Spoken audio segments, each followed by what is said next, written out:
Hola, ¿cómo están? Bienvenidos a un nuevo capítulo. Estoy súper contenta del tema de hoy. Creo que va a ser algo un poquito diferente a lo que hemos venido hablando, pero creo que es una herramienta que el invitado de hoy nos va a dar para poder apoyar a una persona que, como bien lo dice el título, tiene cierto diagnóstico o si uno mismo lo tiene, cómo poderlo procesar.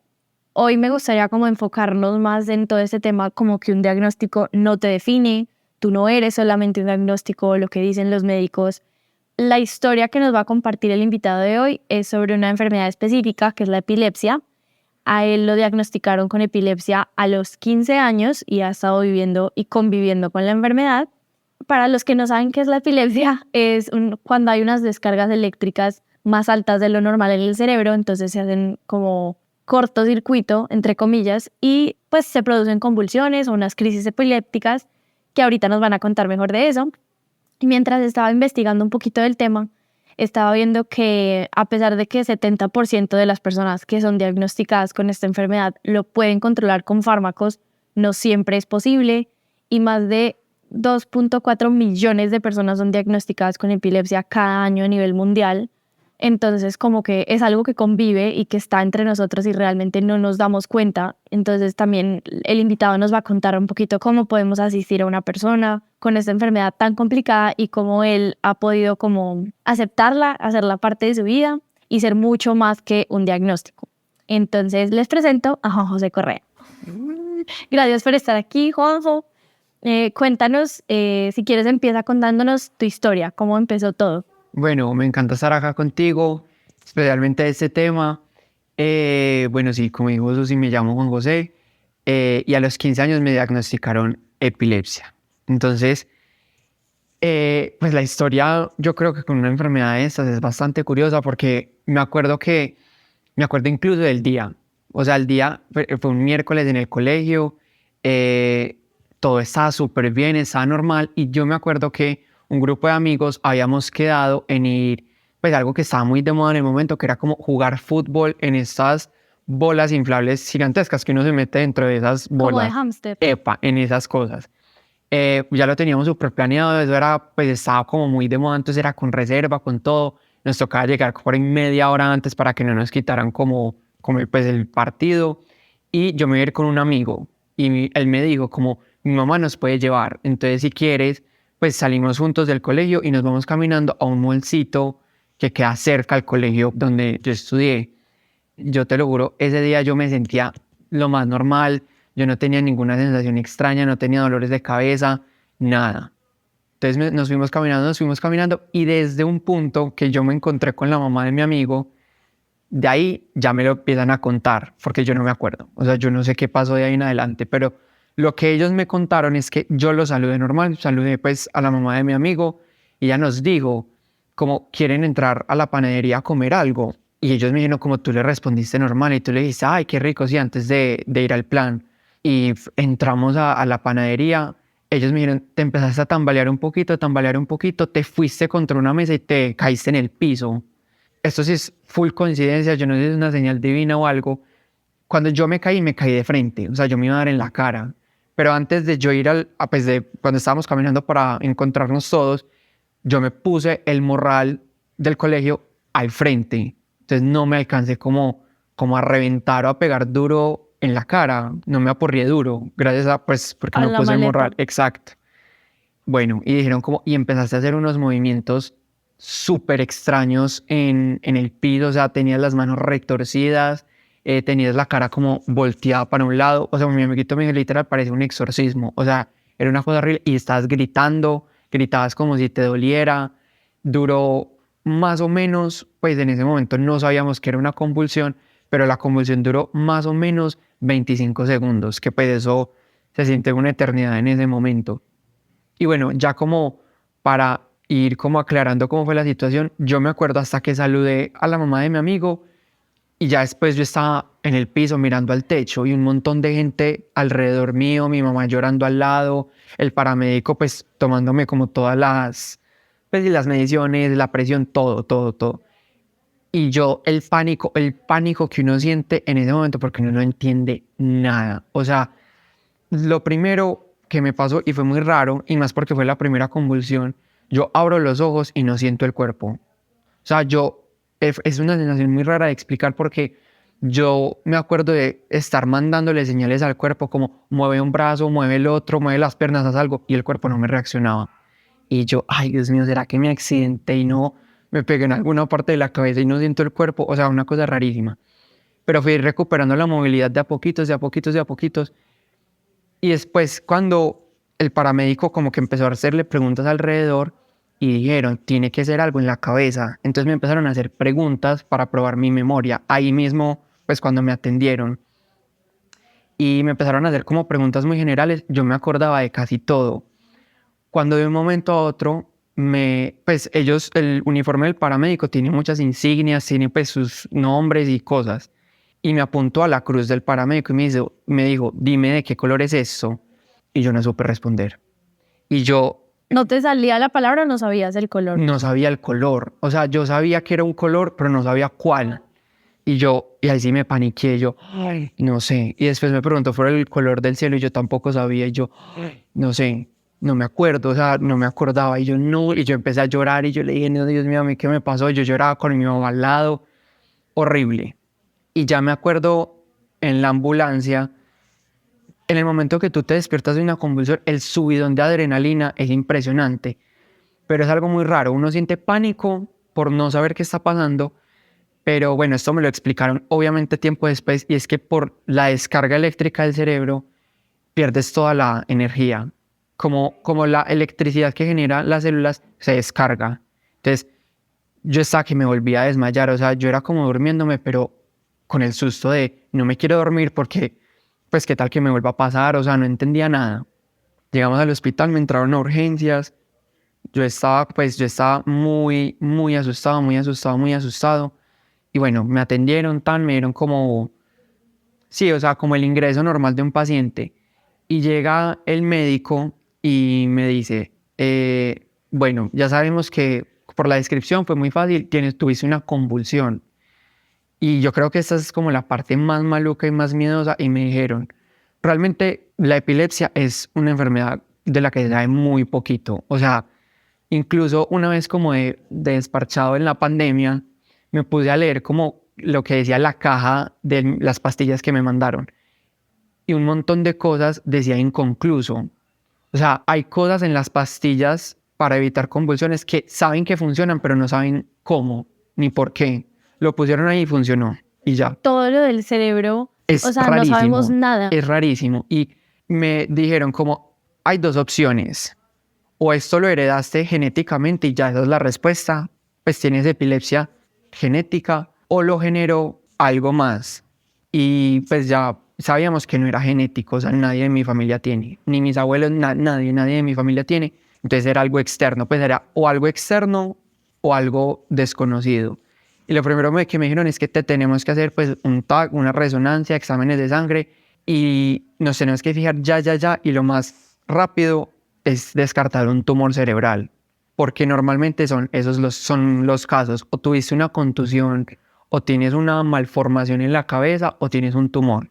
Juanjo, y para un niño de 15 años, ¿tú no estabas muerto del susto? O no, o sea, es que cuando mencionaron la palabra tumor, yo me acuerdo como, pues, ¿cómo se llama eso? Como el lugar de urgencias que le toca a uno. Sí, como la camilla. Sí, la camilla, y pues como los familiares ahí, cuando digo esa palabra, o sea, mi familia, te lo juro, o sea, uno siente que se le acaba el mundo. Uno dice, Dios mío, yo me acuerdo mi mamá era arrodillada en la camilla al lado, pues llorando y rezando.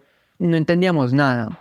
Y lo que pasa es que, pues realmente los exámenes es lo que le dice a uno qué está pasando, y antes de eso A ciegas. uno es a ciegas. Entonces, y es algo muy raro, o sea, es que una cosa es una enfermedad que llega a tu vida muy de a poquitos, va mostrando síntomas, te van llevando al médico varias veces, y otra es que a mí me llegó así. Ya voy a explicar una cosa que voy a decir, es que me llegó como, pues me gané la lotería genética. Las probabilidades de que a alguno le pase es como 1 en 1.000.000 de personas, o sea, es algo rarísimo. Me empezaron a hacer los exámenes, gracias a Dios me descartaron el tumor, me descartaron malformaciones, o sea, empezaron a enlistar la cantidad de enfermedades que me habían descartado. Y creo que perdón, o sea, esto me lo hicieron hace 6 años, Entonces el conocimiento que tengo es poco y me acuerdo de muy poquito, pero creo que fue en la resonancia que se dieron cuenta de la actividad eléctrica rara que tenía en el cerebro. Y en la resonancia sirve como para encontrar en qué punto tuviste como esa descarga, y literal el médico me mostró que es como, literalmente como un cortocircuito, como, pues no sé, imagínense como como las neuronas, ¿cierto? Como cuando, ¿sabes cuál es el mejor ejemplo? Como cuando Jimmy Neutron está pensando Ajá. y las neuronas empiezan a como alborotarse. Eso fue Ay. lo que pasó Ok. en una parte específica del cerebro. Y el médico, bueno, ya me empezó a explicar y bueno, tuviste una convulsión en esta parte del cerebro y como te dio en esta parte del cerebro, eso afecta. Hay muchos tipos de memoria, pues dependiendo en dónde, qué parte del cerebro se use. Y es una memoria que ellos le dicen como memoria inmediata, que son como cosas que uno dice son obvias, como los nombres, los colores, el nombre de tus familiares, cosas que uno no lo tiene que pensar, uno sabe. Y a mí me afectó ahí. Entonces, por eso se me olvidó el nombre de los colores. Pero pues eso ya, él dice, normalmente en las convulsiones te van a dar todos esos efectos raros, esas sensaciones raras en el cuerpo y de a poquito se van quitando. Entonces no te preocupes si se te olvidan cosas, si incluso no estás viendo de un ojo y del otro sí. O sea, todo eso, tranquilo que eso se quita. Qué duro. Entonces lo siguiente es como, bueno, explícanos bien qué es la epilepsia. Entonces, bueno, dijeron eso, tuviste una convulsión en tal parte del cerebro y hay dos tipos de epilepsia, la genética y la idiopática. La idiopática es te dio Porque sí. porque sí. Posibles razones pueden ser muchas. Factores ambientales, factores genéticos, temas de durante la gestación, el embarazo, pero realmente no saben. Eso también es algo muy frustrante. Cuando uno se encuentra con un diagnóstico y muchas de las respuestas no sabemos. Pues sí, eso está en investigación. Ojalá algún día encontremos la respuesta. Entonces, como, ay, qué desespero. Me dijeron, bueno, tienes epilepsia. Y sí se sintió maluco, pero realmente nadie en mi familia sabe realmente qué era eso. ¿Qué significaba? Porque, y también, por ejemplo, cuando nos empezaron como, y hablábamos con más gente y los médicos, era muy maluco porque es una enfermedad que le toca a muy poquita gente y viene con un estigma gigantesco en la historia. Entonces nos empezaron a explicar todo ese contexto histórico. Antes se pensaba que una persona epiléptica era elegida por el diablo y el diablo se expresaba a través de esa persona con convulsiones. Después decían que no, que era incesto. Entonces todos los epilépticos son hijos del incesto. Y así a través de los años, hasta que, bueno, ya esto es una enfermedad común y corriente como le pasa a la gente. Y lo más importante eso sí fue lo que nos dio más duro, es cuando dijeron la palabra crónica. El neurólogo se sentó pues en mi camilla, nos habló con toda la calma y toda la serenidad, pero nos dijeron, Juan, pues tú tienes 15 años, pero tú te tienes que preparar porque eso es algo que tú vas a tener toda la vida, toda la vida. Y ahí pues sí, nos pusimos a llorar, dijimos, no, ¿qué es eso? O sea, porque mis papás obviamente lo que tenían en la cabeza era la convulsión, pues yo en el piso haciendo eso y dijeron como así, luego, entonces les dio mucho susto, mucho susto, no sabíamos qué hacer, no sabíamos pues uno qué hace, o sea, ya personalmente, realmente lo que uno piensa en una enfermedad como la epilepsia es como en la cara de la gente. De pronto, pues esto lo vamos a hablar más adelante, pero a mí, después de mi primera vez, me dio 5 veces, repartidas en un año, o sea, en un periodo de 4 o 5 años me dio una convulsión por año. Y en lo único que uno piensa es en lo que uno le provoca a los demás. Porque yo decía, o sea, realmente después de la segunda yo dije, eso no me va a matar. De pronto me aporreo en la caída o algo, pero no es mortal. Lo que a uno sí le duele mucho es ver a la gente alrededor desesperada. O sea, yo me acuerdo cuando me desperté y el desespero mío era como, necesito que me cuenten pues ustedes qué vieron, cómo lo vivieron, cómo fue. Sí, porque la gente se asusta. Se asusta muchísimo. Y o sea, la gente no era capaz de decirme. O sea, apenas yo les preguntaba se ponían a llorar. Decían, no soy capaz de hablar de eso, no quiero ni pensar en eso. Verte así fue súper maluco. Entonces, era muy duro. Ya después de explicarme un montón de cosas muy técnicas, me dijo como, pero hay una buena noticia y es que realmente creemos que tu caso es muy controlable. Es muy controlable, hay muchos tratamientos, pero el tuyo es apto para controlarlo con pastillas. Buena noticia, pues después de 6 horas que estuvimos en el hospital, 6 horas que no supimos si tenía un tumor en la cabeza, entonces dijimos como bueno, ya éramos como intentando, ya uno como en esas situaciones de desespero, como cosas clínicas y hospitalarias, uno recibe una buena noticia y uno se apega, uno dice ya, hay un lucerito, pues pasó algo bueno. Me he dado cuenta algo en la mayoría de casos médicos y es que hay cosas, más que todo en enfermedades, que son muy escandalosas y me encanta a veces los médicos como la tranquilidad con la que manejan las cosas. Terminó de explicarme, me dijo como, bueno, te doy de alta unas pastillas como como por la tensión muscular, como un relajante muscular y ya te puedes ir a la casa. Y para ti esto era un mundo como de marica, mi vida. Me acaba de cambiar. Mi vida va a cambiar para siempre. Ah, no, y, o sea, acuérdate, muy importante en esa historia es recordar la edad en la que me dio. A mí me dio a los 15 años. Y yo soy un año mayor que la mayoría que mi círculo social y mis amigos. Entonces, casi todos están a punto de cumplir 15.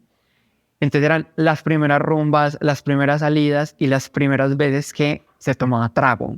Pues que uno tiene como esa experiencia Los juvenil. shots de los 15. Pero perdón, se me olvidó un detalle. Me dijeron que me iban a dar de alta y después dijeron como, lo mejor es dejarte en observación. Y me dejaron hospitalizado 3 días. Mi familia, mi núcleo familiar cercano, somos más del lado optimista. Somos más como, esto es muy duro. Pues mis papás no dormían. No dormían porque lo primero que les dijo el médico es, las próximas 48 horas son fundamentales, fundamentales. Si le vuelve a dar, entre más veces le dé, más complicado se vuelve el tema. Y pues el médico nos pintó todo el panorama y nos dijo, si solo le da una vez la que le dio hoy, es muy manejable el caso. Si le da repetidas veces, toca, pues yo les recomendaría incluso si pueden, pues empezó a hablar de cirugías, terapias en el extranjero, dijo como, sí, búsquense un abogado para aprobar el permiso para medicamentos de cannabis, que son pues, se usan muchísimo para estos casos. Entonces éramos como, ay Dios mío. Entonces esas 48 horas mis papás no durmieron. O sea, yo creo que en esos 2 días mi mamá habrá dormido 2 horas. Pues yo sé que fue una enfermedad, pues me tocó, no es mi control, después no, nada que hacer ahí, pero yo sí me sentía, o sea, era una sensación de culpa. Yo sí me sentía súper culpable. Yo me sentía súper culpable porque, o sea, el nivel de estrés y de angustia que uno le genera a la gente, y yo me sentía bien porque a ti te da una convulsión y tú puedes seguir normal, ¿cierto?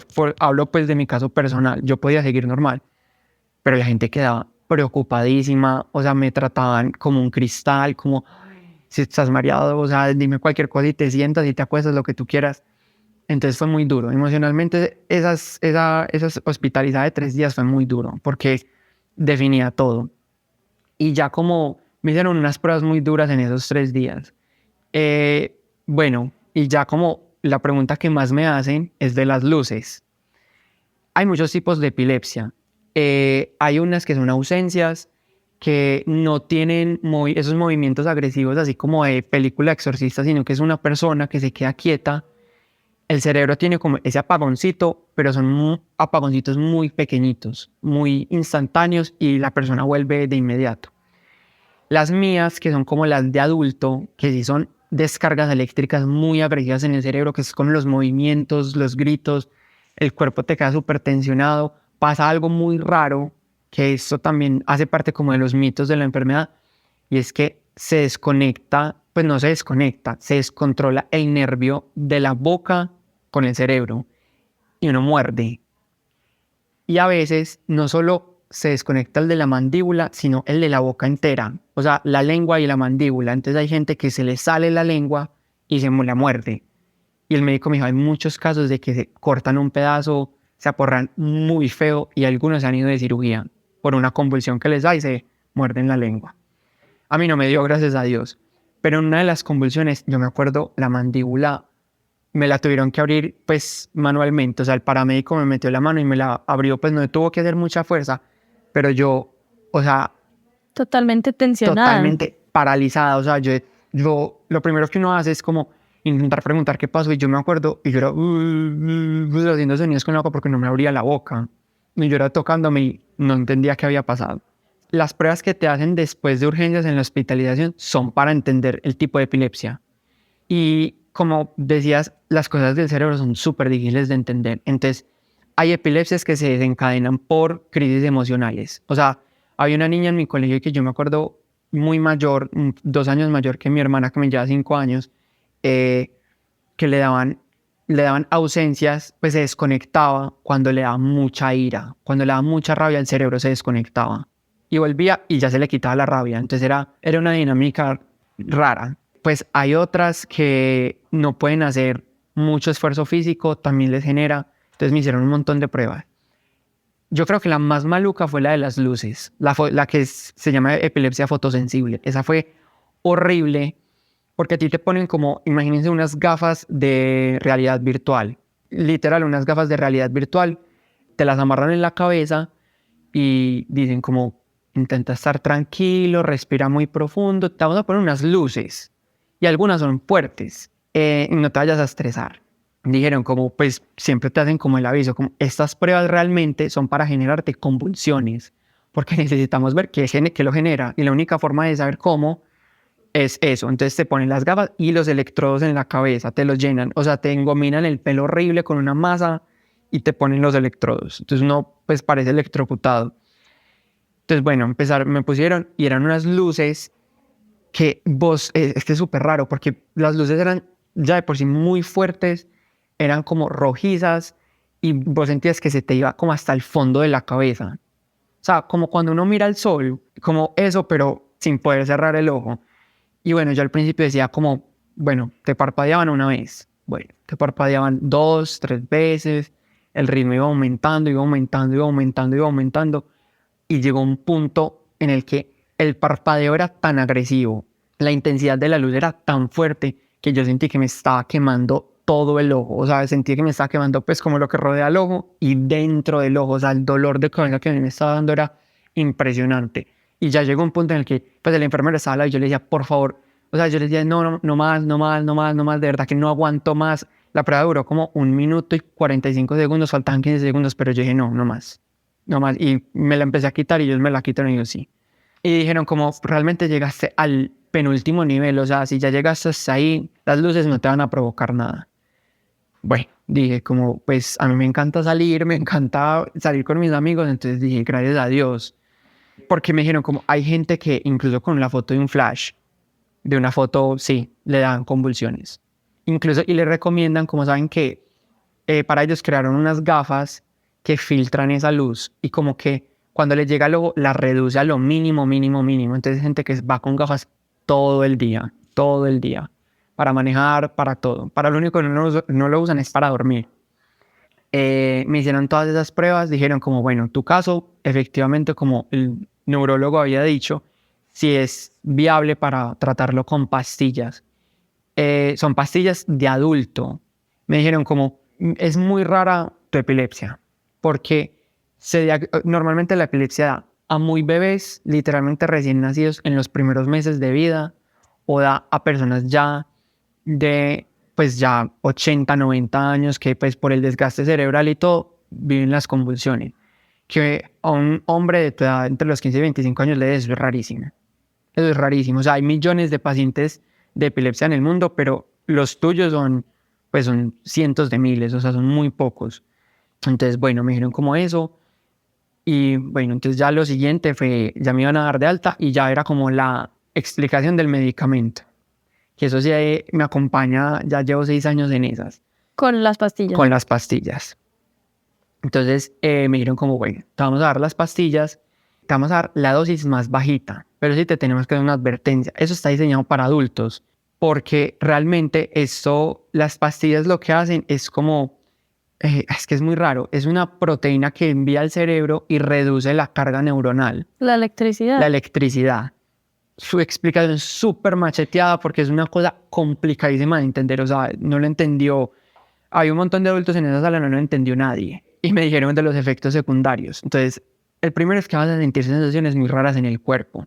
Vas a sentir calambres, te vas a sentir un poquito desubicado, te puede afectar, pues, o sea, vas a sentir como una sensación, que esta palabra no se me olvida porque es la única forma de describir esas sensaciones, como de despersonalización.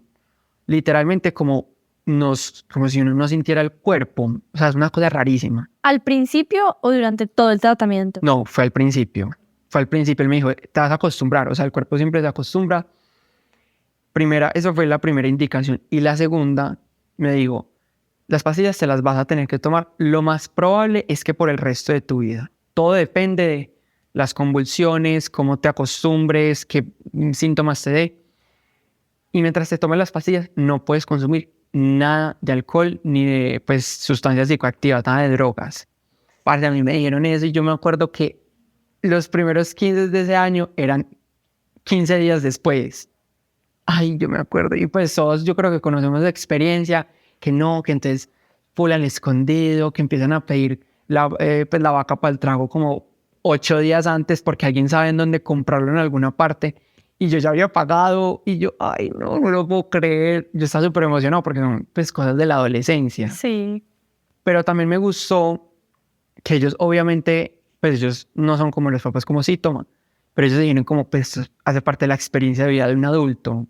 Todo lo que se vive en relación al trago, lo que pasa con el trago, entender como uno cómo es con el trago, la dinámica social. Es que cuando me dijeron eso y ya uno se vuelve una persona que no consume alcohol en lo absoluto, uno se da cuenta, es impresionante la cultura de trago.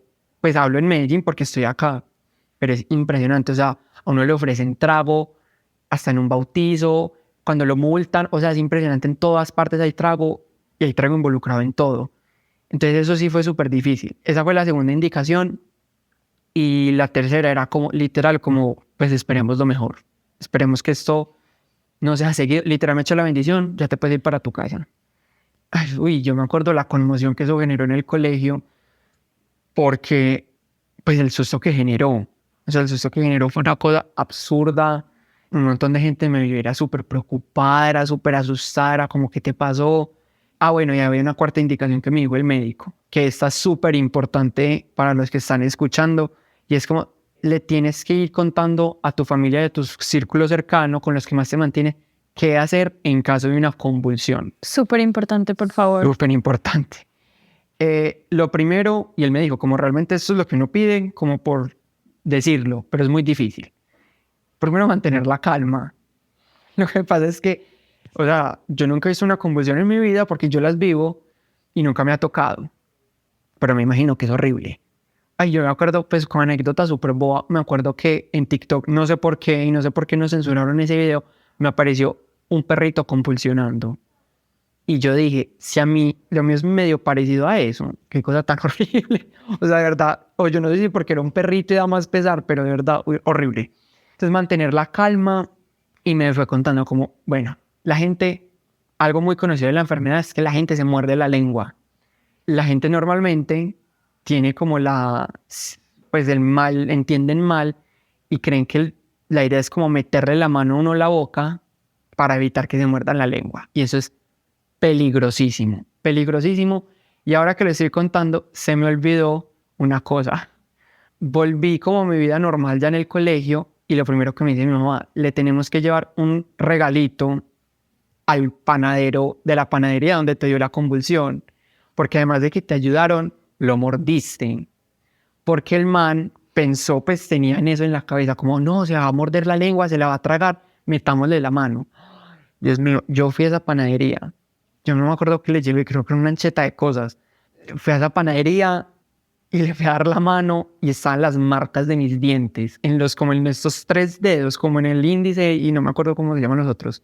Ahí, súper marcado, morado, como le mordí como los ligamentos de la mano, como los tendones, entonces los dos le quedan tiesos.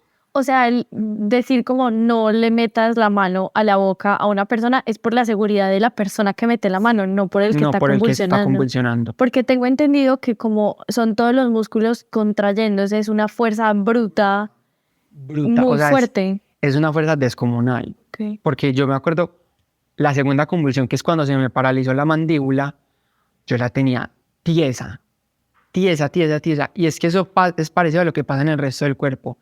Cuando yo les digo que uno se levanta cansado de una convulsión, no es como, ay, Agotado. agotado. Es que yo decía, Dios mío, me quiero parar, tengo el desespero de pararme, pero el cuerpo se me caía, o sea, yo estaba mamado, o sea, era impresionante.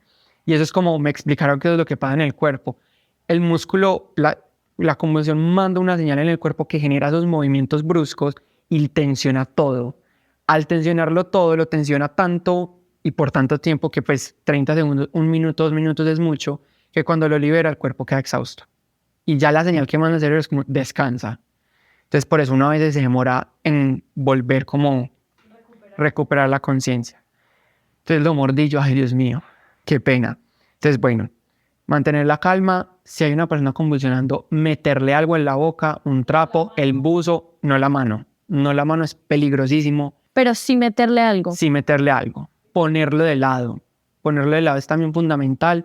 Pues acostarlo en el piso y ponerlo de lado. Acostarlo en el piso es porque los movimientos son tan bruscos que uno se puede pegar muy duro. Yo me acuerdo que creo que fue la tercera convulsión que me dio en una fiesta. Yo estaba bailando y en un momento a otro me dio la convulsión y el dolor que yo tenía en la parte de atrás de la cabeza, yo no entendía qué me había pasado. Yo pensé, me pegaron, pues alguien me pegó y me desmayé. Cuando me explicaron es que por los movimientos que estabas haciendo, te estabas pegando, la cabeza se te movía para atrás y te pegabas. Y gritabas del dolor, pero no parabas. Entonces es horrible. Eso, y pues esta sí es como lo más difícil, pero por ejemplo me dijeron que es muy normal el desespero de la gente que convulsiona cuando se levantan. Entonces como intentar que esa persona se calme, porque uno se asusta muchísimo, uno se quiere parar, uno se quiere mover, uno es desesperado. Como salir de ese... Salir, sí, uno dice como... Porque no, es muy raro porque uno se levanta, ese es el primer pensamiento, uno se levanta, las sensaciones raras, todo, pero uno ve a todo el mundo llorando y el instinto de uno es ayudarlos a ellos. Entonces yo me acuerdo, yo era dejándole las lágrimas a un amiguito mío y yo, no, tranquilo, no pasó nada.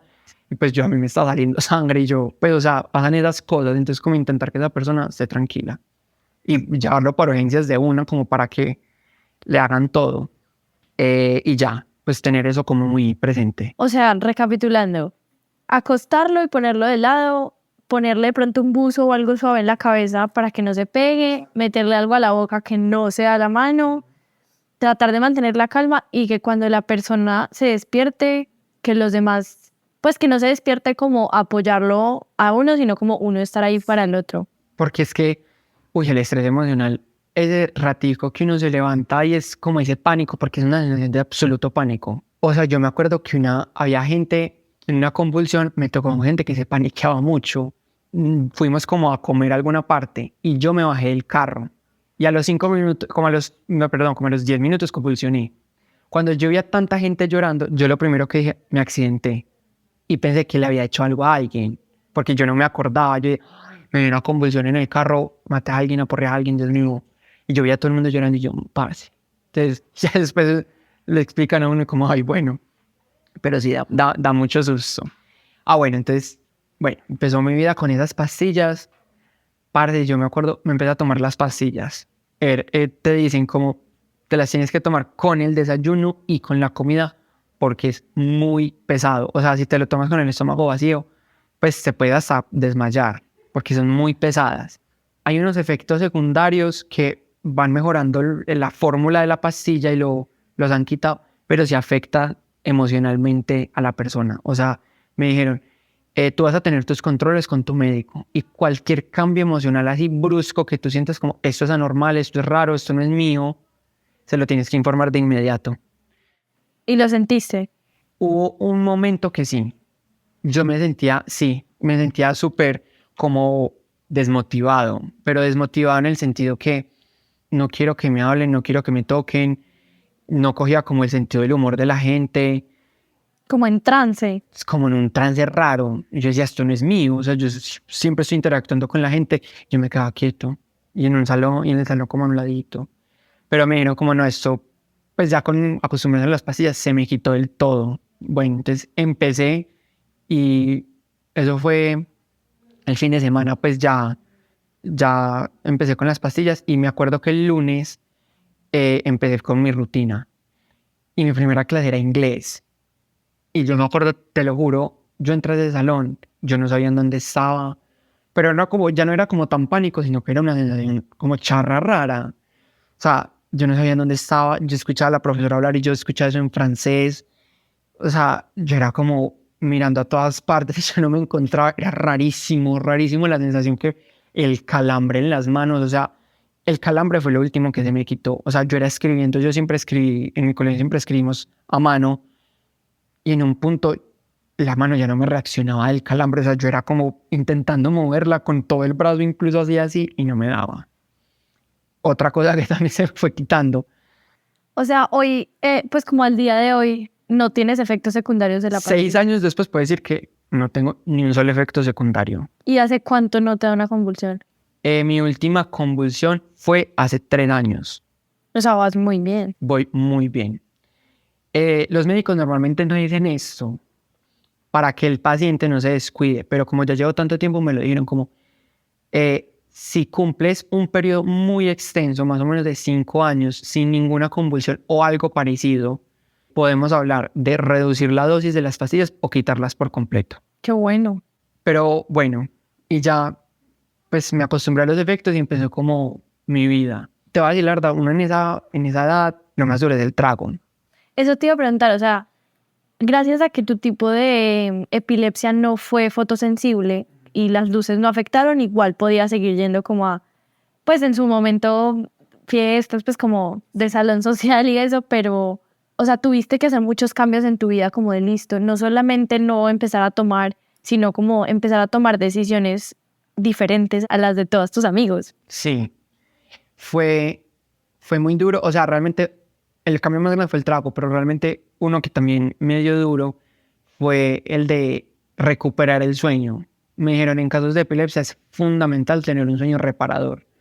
Me dijeron, no es tan mal que tras noches pues que salgas a rumbear y llegues 1, 2, 3 de la mañana, pero al día siguiente, si te toca, duérmete todo lo que necesites para sentirte descansado. O sea, ese ritmo de una semana completa sin dormir nada, no te da. Que otra cosa a la que me tuve que acostumbrar estudiando 2 carreras, pero se logró. Entonces, bueno, lo del trago fue duro, pero hubo algo muy bonito y es que la gente que vivió la convulsión conmigo, que le tocó ver eso y pues le quedó el trauma en el cerebro, me cuidaban mucho, me No cuidaban te iban a mucho, ofrecer no me nada. iban a ofrecer nada. Y realmente fue bacano, pues como ver como el nivel de cuidado que le ponen los amigos a uno, como lo ven a uno en esa situación y de una, qué hay que hacer, qué te ayudamos, cómo te sientes, eran muy pendientes, pues al día de hoy todavía lo son. Las situaciones yo creo que más difíciles socialmente era con gente que nunca la había visto, porque, aunque no lo creas, casi nadie me cree. O sea, cuando voy a una finca y digo como no puedo tomar, dicen que estoy inventando como por hacerme el juicioso, pero no, la gente no me cree que no puedo tomar, que no puedo tomar absolutamente nada, no. Y estoy súper sorprendido y son como... A mí me pasó. O sea, yo Sí. supe que tú tenías este diagnóstico porque estábamos en una finca juntos y yo te ofrecí tragos y tú me dijiste, no puedo, tomo pastillas. Y yo pensé que, pues, la que la gente toma para la cara, dermatológica. Y yo, ay, ¿qué pastillas? No, para la epilepsia. Y yo, ¿qué? Sí, no. Y también, qué bueno que lo dijiste porque realmente normalmente yo cuento eso, que son pastillas. Porque, o sea, no sé, es que cuando uno dice que es epilepsia es como mera tragedia. Entonces, al principio, cuando todavía me estaba dando muy duro, siempre decían que eran pastillas como para que no me hicieran más preguntas, porque a mí me daba muy duro hablar de la epilepsia como el primer año. Pero ya después digo, como si tengo epilepsia, para si me da eso, termino en urgencias. ¿Y cómo diste ese paso como de aceptarlo y hacerlo parte de ti? Fue muy duro por el FOMO, Fear of Missing Out. O sea, yo veía a todo el mundo en sus mega experiencias, contando sus anécdotas, burla, pues, o sea, los chistes, las fotos y las cosas que salen de una borrachera entre amigos. Yo decía, para me estoy perdiendo. ¡Qué experiencia! Como la presión de es que soy joven y tengo que vivir, Exacto. tengo que aprovechar. Pero algo que me pareció muy bacano fueron muchas cosas que, pues, esa situación de como el miedo a perderme todo me ayudó a madurar en ciertos aspectos. Primero, como ver la rumba y entenderla, no como voy a ir a tomar, o sea, voy a ir a rumbear porque quiero tomar y voy a ir a tomar, sino como voy a ir a rumbear porque quiero convivir, quiero socializar, quiero estar con la gente y ayudar a reforzar algo en mi personalidad. Es que yo soy súper extrovertido, o sea, yo me recargo de interactuar con la gente. Entonces fue bueno. Algo que también me ayudó a madurar y lo vi incluso como una ventaja, que pues a esta edad pues ya me parece un poquito preocupante, y es la cantidad como de apego emocional que le tiene la gente al trago. Hay gente que, y ya lo dicen como muy abiertamente, hay gente que de verdad no es capaz de rumbear, hay gente que no es capaz de socializar si no es con trago. Que no pagan rico. No pasan ricos sin trago. Pues me parece una realidad. O sea, cuando yo digo, me puedo parchar en cualquier parte, de estar con el que sea, sin nada. O sea, soy yo y ya. Y veo a esta gente y me parece súper triste esa situación. Y ya voy viendo como, uno va viendo como ciertos detalles en la gente y uno dice, eso es súper triste. O sea, hay gente que el primer como escape emocional que cogen es el trago. Entonces me ha tocado ver muchas personas que tienen como esos vicios o encuentre como esa forma de canalizar algo en cosas como el trago. Pues perdón, como tanta redundancia, pero algo que me obligó a esta enfermedad y al no consumir sustancias que lo desentiendan a uno en la realidad es que sí o sí me toca enfrentar las cosas. Sí, o sea, o vas a hacer las cosas siendo tú o no las vas a hacer en tu Exacto, acto. porque la gente también lo ve como un break. Como, ay, voy a tomar para olvidarme de esto. Yo no me puedo olvidar de esto. O sea, si yo no atiendo esta situación, no hablo con la persona que me tiene pues un nudo en la garganta, con la persona que estoy peleado o tengo una situación, voy a estar en la mitad de la rumba pensando en eso. Voy a estar en mi momento de descanso pensando en eso. Entonces se volvió muy bacano en el sentido que me ayudó como a organizarme emocionalmente. O sea, tengo que atender las cosas ya. Me encanta que lo veas por ese lado y que lo veas como la oportunidad y la herramienta que te dio este diagnóstico y esta enfermedad para ser tú mismo como potencializado. O sea, porque yo he convivido en fiestas contigo y eres el más animado de todos. O sea, la verdad la gente no se cree que tú no estás tomando nada. Y yo también pienso pues como tú, que pereza que todo gira alrededor del trago y bueno, bla. Pero me parece muy bacano que lo hayas convertido en una herramienta como para conocerte y para lo que dices, como que o te enfrentas con lo que estás sintiendo o te jodes. No sé, y es que hay como pues tantas situaciones, o sea, es realmente esa sensación de me estoy perdiendo algo, no se quita, pero uno lo tiene que aceptar, porque cuando uno ve como a grandes rasgos y entiende que esto no es una tragedia, uno se da cuenta, realmente todo el mundo se está perdiendo de algo. O sea, todo el mundo pues quisiera estar en un viaje, para en una playa, pasando delicioso, todos nos estamos perdiendo de algo. Tiempo libre con alguien, una relación, algo. A mí me tocó esto. Y te dio muchas herramientas. Y me dio muchas herramientas. Por ejemplo, también, esa es como la más bacana, madura, pero pues digo, la verdad, la cantidad de situaciones que yo digo, si yo hubiera estado borracho en esa situación, le hubiera embarrado tan feo, hubiera hecho el oso tan feo, o sea, porque si, así como es mi personalidad, soy imprudente y se me salen las cosas y a veces digo, ay, hijo de puta, la cagué con trago, yo digo, Dios mío, o sea, la cantidad de humillaciones que me salté de, pues, niños con los que me gustaba que no la embarré, gracias a Dios, o no dije lo que no era. Uf, buenísimo. Sí, como que creo que cuando uno es chiquito y sobre todo cuando está como antes de empezar toda esta época, siente como la novedad del trago y de Exacto. tomar, pero como que cuando ya uno crece y ya, por ejemplo, en mi caso pues que ha estado tomando y todo, como que yo digo, ay no, o sea, la verdad no tiene magia, o sea, como que, o sea, es interesante que todo o muchas cosas sociales giren alrededor de eso, pero uno no tiene que estar tomando y no tiene que estar como, sí, tomando para estar dentro de las dinámicas y reírse y todo, y hasta creo que en tu caso puede ser hasta mejor, porque al día siguiente tú eres el que se acuerda de todo, tú eres el que se puede reír de todos, el que tiene las fotos, el que... Buenísimo, buenísimo, buenísimo. Y Juanjo, como para ir cerrando, ¿qué crees que es lo más lindo que te ha dejado la epilepsia? Yo creo que estas cosas que al principio son así de horribles, que llegan como una tragedia, porque en ese momento fue una tragedia impresionante en mi casa, que llegan de golpe, que uno no las planea, terminan siendo cosas que lo obligan a uno a cambiar la perspectiva sobre absolutamente todo. O sea, yo me acuerdo que yo en esa época, sin cosas como el trago o la primera vez pues que no sé, prueba alguna droga, yo decía, no, esto es parte de la experiencia y eso. Y ya 6 años después puedo decir como, uy, Dios mío, o sea, yo creo que incluso si me quitan las pastillas mañana, lo haría, pero yo creo que me resistiría mucho porque me gusta tanto la posición en la que estoy, el control que tengo sobre mí mismo, todo. Entonces, como a estas situaciones, darles tiempo y que lo que me pasaba a mí, yo no tenía las respuestas de absolutamente nada, ni el médico mega profesional, porque un amiguito mío tiene un abuelo que es uno de los neurólogos más tesos del país, me dijo, realmente hay cosas que no te puedo responder. Ni la gente que se supone tiene las respuestas. Lo mejor que yo creo que uno puede hacer cuando uno tiene la respuesta sobre algo o cuando hay una situación que lo está abrumando a uno es respirar lo más profundo y decir, como la respuesta va a llegar, la herramienta va a llegar. Solo es darle tiempo e ir como recogiendo esas cositas buenas que van pasando en el camino. Porque cuando uno va recogiendo esas cositas buenas que van pasando en el camino, uno queda lleno de cosas y uno dice, ve, terminó siendo una experiencia que dejó incluso cosas más buenas que malas. ¿Y te sientes orgulloso de la persona que eres hoy en día gracias a todo esto que viviste? Sí, sí, porque pues yo sé que es una exageradamente cliché, pero pues cuando a ti te pasan una cosa de esas, tú dices, uy, parce, la vida pues, es cortica, cambia, esto se acaba.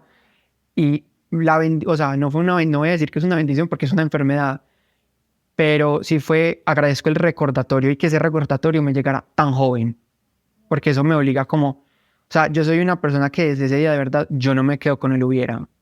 Yo me tiro de cabeza a todo, digo la ridiculez más grande, no me importa, pero yo no me quedo con el hubiera. Yo no soy capaz. Entonces, pues sí, me ayudó mucho como a tener eso muy claro en la vida. Juanjo, me encanta lo que estás diciendo, me encanta cómo hablas y te empoderas como de esto que te pasó. Pues mi recomendación sería como que no esperáramos a que pase algo así de fuerte para no quedarnos con el hubiera, para vivir como tranquilos, para tirarnos de cabezas muchas veces. Entonces me encanta cómo lo cuentas. Entonces, para cerrar, cuéntanos qué consejo nos quieres dar hoy. Bueno, el consejo que, pues tampoco quiero decir este consejo como para minimizar las experiencias de la gente, porque pues yo le agradezco a Dios, a la vida, a mi familia, que ahora puedo contar esta anécdota como la cuento porque realmente tuvo un muy buen resultado. Hay tragedias que uno dice son horribles, dejan marcas impresionantes y de pronto hay gente que en muchas situaciones, y uno lo tiene que aceptar, hay situaciones que simplemente nunca lo van a ver como algo positivo. Y eso es muy respetable y muy entendible porque hay de verdad cosas horribles. Pero yo me pongo a pensar en todas las cosas que me han pasado a raíz de eso, todos los aprendizajes. Y yo creo que uno, si tiene que estar agradecido por algo en la vida, es no tener una vida plana. O sea, los desvíos, por más malucos, por más agresivos, por más radicales, de verdad son lo mejor. O sea, la epilepsia y una enfermedad como esta me ha traído como claridad sobre muchas cosas, ayudar a entender cosas, pues lo que estamos mencionando durante todo el podcast. Entonces, como cuando uno tenga estos giros y esos cambios tan bruscos, a veces cuando esos cambios no gusten, darles un poquito de tiempo, porque hay gente súper positiva que lo ve todo súper bien, hay gente negativa que se queda con todo, pero cuando uno logra ver ya la situación desde lejos y el panorama completo, uno se da cuenta que se ve más bonito que cuando uno estaba así de cerca y tenía esa situación encima.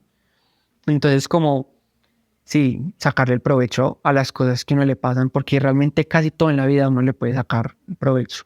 Yo diría eso. Me encanta ese consejo.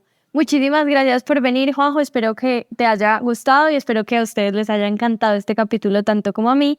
Y nos vemos la próxima semana. ¡Chao!